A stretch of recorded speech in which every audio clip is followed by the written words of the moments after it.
मग एक fake narrative पसरवायचं. हे उद्धव ठाकरेच्याच काळातलं.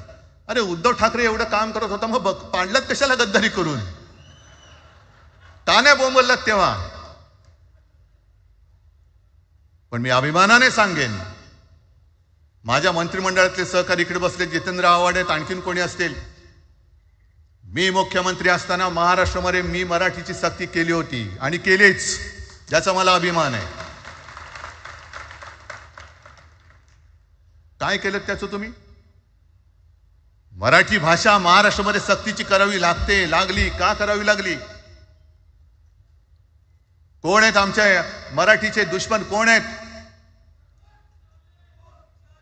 पण महाराष्ट्रामध्ये मराठीची सक्ती केल्यानंतर सुद्धा काही लोक कोर्टामध्ये गेले.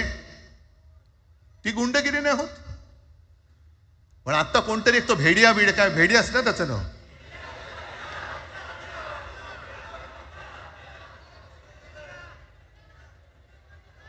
ही यांची सगळी पिलावळ आहे.